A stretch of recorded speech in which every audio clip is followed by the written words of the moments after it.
Aloha Principals. I'm wondering if you could just give me a few minutes of your time. There's just a couple of things that I want to share with you. First of all, this is just a heartfelt expression of mahalo to you for what you've been doing this school year. I know these are such unusual times. I mean, like nothing we've ever seen or experienced before. And I think in particular of you as the principals of these schools that we have here in Hawaii, the way that you've just poured yourself into the school year and led in ways that you've never had to lead before.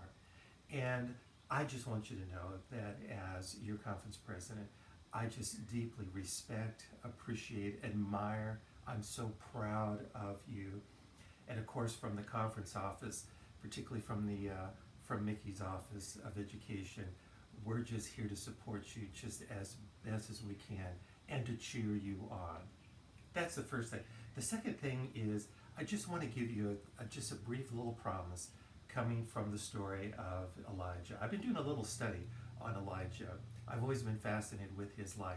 But there's something that I came across here recently that I'd always missed, and it has to do with the way that God chooses to provide, to answer our prayers, and to fulfill promises that He has made to us. It's the story of Elijah, and I'm not gonna relive the story with you because you know it already so extremely well. But you remember how God provided for Elijah by the brook Cherith after he announced to the king that there was going to be no rain. So immediately God sends Elijah to the brook Cherith, and God provides for him.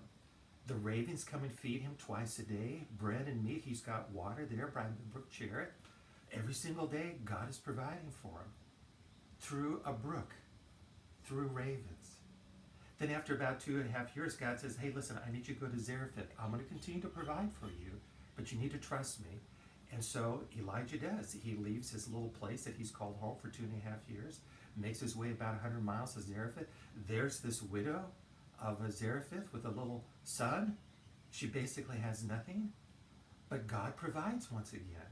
Just enough flour, just enough oil every single day for fresh little biscuits for them to live on. Another period of time goes by. God tells Elijah, now I want you to go to Ahab. You're going to have a rendezvous on Mount Carmel. That explosive moment that the fire comes down. Then the rain comes. Elijah runs in front of the chariot about 20 miles from Mount Carmel to the palace. And at that point, Jezebel, the queen, is just so furious of what transpired. She threatens Elijah and says, listen, by this time tomorrow, it's lights out. You're a dead man. And Elijah runs now, flees for his life, about 90 miles to Beersheba. And then once he gets to Beersheba, he even goes another day's journey into the wilderness to hide. He's so exhausted. He is so tired. He is just so discouraged. He falls fast asleep. And the next thing he knows, somebody's tapping him on the shoulder. And as he opens his eyes, he's peering into the face of an angel. And the angel says, Elijah, you need to drink. Here's some water. You need to eat. Here's a cake. And God provides for Elijah again. Hey, listen, here's the thing that struck me once again. You cannot limit God how he chooses to bless you. You cannot limit God as to how He chooses to answer your prayer. You cannot limit God how He provides for you with His promises. God has 1,000 ways of providing for us that we hadn't even thought of. And think about this story. This is the thing that struck me. God can use nature. So the ravens fly in and provide for Elijah. After nature, God says, well, let's try people. So He sends Elijah to the widow of Zarephath. She baked biscuits every single day. Well, after people have been taking care of him, God says, well, listen, why don't I send an angel now? And an angel comes down from heaven and provides nourishment, food, and cake for Elijah. Listen, my friends, we cannot limit God. Don't limit God how He chooses to provide for you, for yourself personally, or your ohana, to provide for the challenges that you're facing in your school. God has 1,000 ways that we hadn't even thought of before to be able to provide for us. Hey, listen, God can use nature, God can use people, God can use a celestial being. And the other thing is, did you realize that with every provision, it gets better every time? So the first time is the ravens are bringing just a chunk of bread and drops it into Elijah's lap.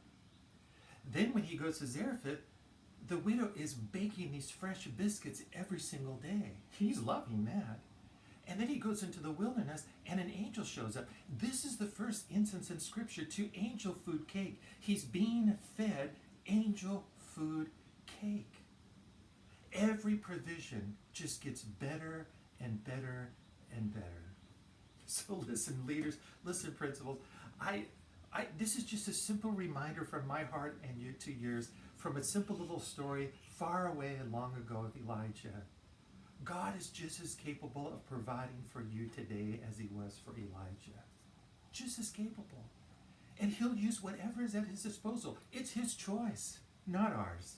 How he chooses to bless us, how he chooses to provide for us, it's his choice. But you can rest assured, it's also his promise, and he'll do it.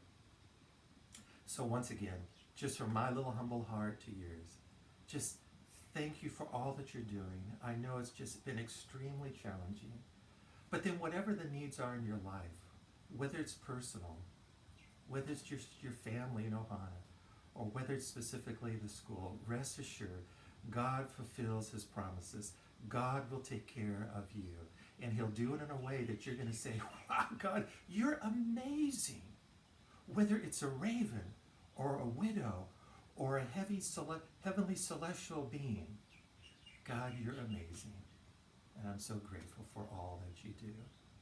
So listen, principals, blessings to you. If I don't get a chance to say this, Merry Christmas, Happy New Year, and we'll continue this journey together into the year 2021.